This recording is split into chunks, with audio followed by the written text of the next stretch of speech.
this tutorial is going to demonstrate how to achieve a zombie bite using makeup. After cleansing the skin, I mixed up a batch of 3rd Degree. 3rd Degree is a silicone modeling compound that I use often in my videos. You can always substitute wax, like nose and scar wax, or liquid latex for this product.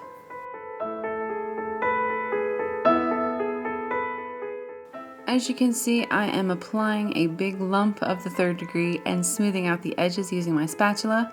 I also went in with a makeup wipe and blended it out a bit as well. This gets rid of any excess product and also applies kind of a texture, which makes it appear more skin-like.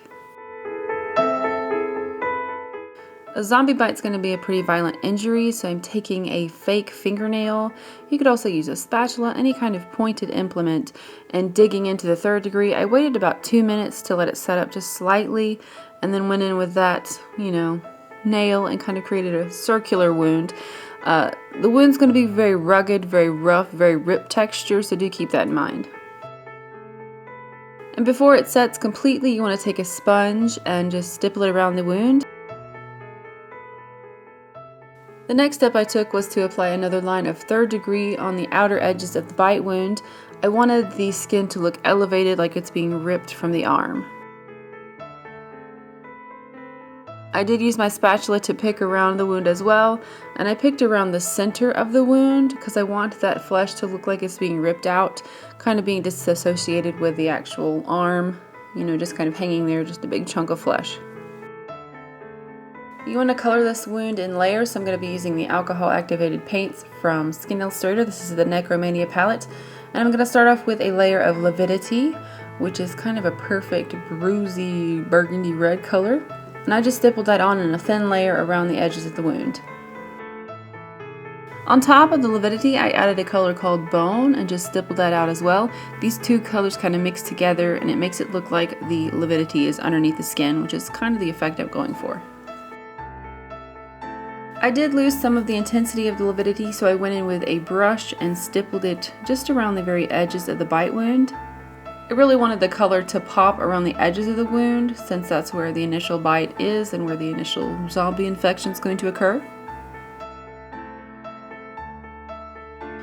And again, as I said, this is a layering process, so I added some more bone on top of that and just blended it out using my sponge.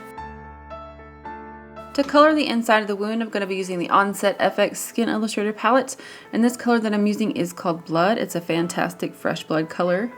I'm just using a small paintbrush to apply that color inside the teeth marks.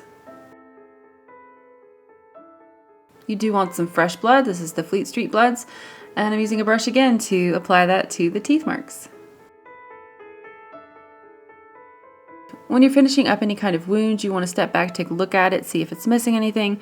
I apparently decided it was missing some red, so I stippled in a little bit of the blood color onto the area using a sponge. I did feel that the wound needed a highlight around the edge again because I wanted to propel the idea that the skin is being ripped away from the flesh, so I took the bone color on a small paintbrush and just lightly painted it around the edges. It gives a more raised appearance and just highlights that particular area. And another little fun effect that I used was the Bloodworks drying paste, and this is the blood paste. It just gives a kind of textured, chunky appearance to inside the wound. I really love these. So that wraps up this zombie bite tutorial. I hope you did enjoy it. You're now ready to go infect some other victims and eat some brains and do all kinds of zombie things. If you did enjoy this video, please give it a thumbs up. It helps me out a lot. And also join me on Facebook and Twitter. I'd love to have you there and be in the goldiestarling family. Otherwise, that's it for me. Thanks guys for watching. Take care. See you later. Bye.